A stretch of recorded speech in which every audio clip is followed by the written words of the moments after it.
Hey, it's Bill Warrell, your Bradenton and Sarasota Realtor, and today we're going to be talking about owning and operating an Airbnb, VRBO, or other vacation rental property in Manatee County. And please don't forget to subscribe to this channel for more information on real estate and living the Florida dream. Let's go.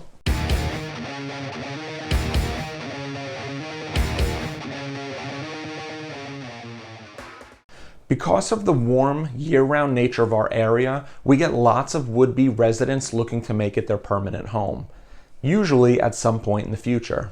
I've been receiving a lot of questions lately from out-of-the-area folks, mostly northerners, about buying a property in the area and renting it out until they're ready and able to make a move down here full-time.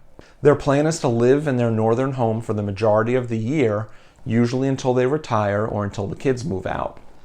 They would purchase another home here and use it as an investment rental while they're not using it. And when they're ready to move down, then they can move in. Now, it's a great time to do that because it's tough to find a home to rent. So having one, you should be able to rent it out without too much of an issue. If done correctly, it can also be financially advantageous. Now, as a rental property owner, the home would be designated a transient public lodging establishment defined by the Florida statutes. That would be any unit, group of units, dwelling, building, or group of buildings within a single complex which is rented to guests more than 3 times in a calendar year for periods less than 30 days or 1 calendar month, whichever is less. In the next few minutes, I'm going to share 6 things to consider when operating a vacation rental. Number 1, financials. If you'll be paying cash for the rental or investment property, you can skip to the next one. If you'll be financing, then there are 2 things to be aware of. 1, your mortgage lender is most likely going to qualify you based on being able to afford your primary home mortgage and your rental mortgage payments. And 2, your rental property, since it's not an owner-occupied primary home, will most likely require at least a 20% down payment. Not a deal breaker for some, but something to keep in mind. Number 2, tax implications.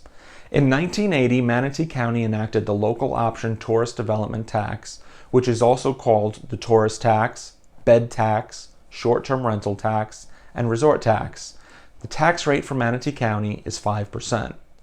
If you rent out any accommodations for 6 months or less, the total rental amount is subject to the tourist tax. If you rent out an accommodation for longer than 6 months, and can provide evidence of a written long-term lease, you might be exempt from collecting and remitting your tourist tax. Number 3, property management.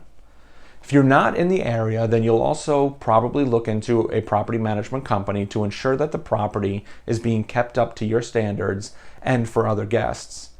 In addition to collecting payments, they might need to fix items around the home and ensure that the home is properly cleaned before your next guest arrives.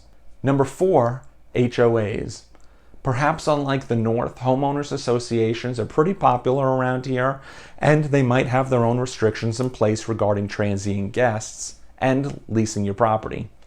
Many HOA covenants that I've examined have limited the number of homes available to rent, limited the number of times per year the home might be rented, excluded vacation rentals, or other couch surfing activities like Airbnb or VRBO.